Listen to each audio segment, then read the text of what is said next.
Hey guys, it's Aiden. So if you're a fan of PlayStation, you've no doubt heard the news of the PlayStation Classic. It is a mini recreation of the original PlayStation console and is going to come preloaded with 20 classic PlayStation games. Now, I'm sure as many of you know, this is very similar to what Nintendo has done in the last couple years with their NES Classic and their SNES Classic. And obviously, as anything that's usually involved with nostalgia, it's become very popular. Sony has previously stated that this is a limited quantity item, so whether that means they're going to be outside of pre-orders, how many is going to be available after launch, all that's unknown. But this thing has been selling out very quickly. I think it's sold out at Walmart, Amazon, and Best Buy, and Target and GameStop. I think they're still available right now. As a child of the 90s, I was born in 1996, which was 1 year after the PlayStation was out. I want to be excited for this. I love PlayStation. If you follow me, you know this. I own every PlayStation console. I write for a PlayStation website. I just wish I was on board with this. And there are a few reasons. Because of these hesitations, I have not pre-ordered the system. I'm going to start off with the biggest and main reason why I am not fully on board with this. What are the games that are going to be on it? When this PS Classic was announced, only 5 of the 20 games were confirmed. They are Wild Arms, Jumping Flash, Ridge Racer Type 4, Tekken 3, and of course Final Fantasy 7. I don't know about you, but when I think of PlayStation, I don't really think of these games necessarily.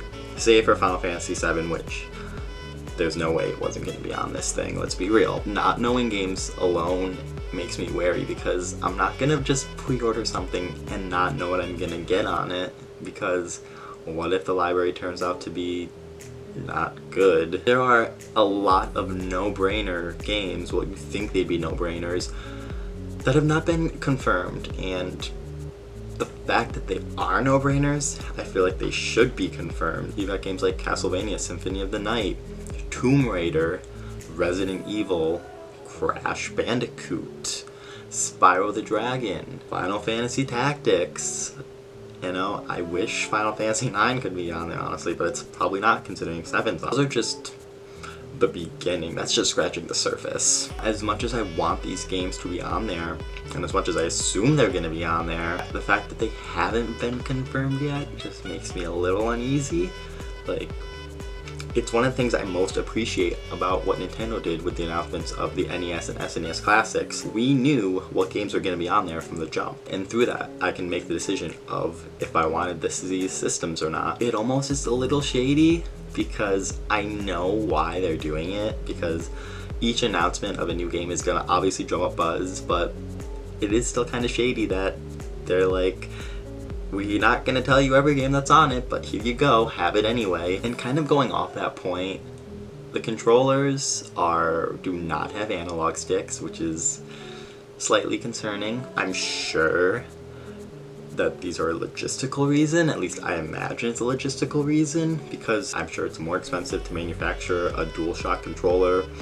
Maybe it'll take up more space. 1, it's going to make a lot of games less playable. 2, it's going to immediately eliminate some games. Sony said they made a big deal about these games being unaltered, but you can alter some of these games to play with the DualShock. I'm sure it's not that hard. The last reason why I'm on board with it is I can get a lot of these games elsewhere, and oftentimes in a much improved form. For me, that is the biggest difference between the Nintendo Classic systems and the PlayStation Classic systems. When you have games like Mario, Metroid, and Zelda, those NES and SNES versions, they don't need to be remastered. The thing with pixel art is you don't need to upgrade them for higher quality or controls or anything like that. Well, a lot of early 3D games do. Take the original Resident Evil. While I do feel the tank controls of Resident Evil do add to the tension and the horror,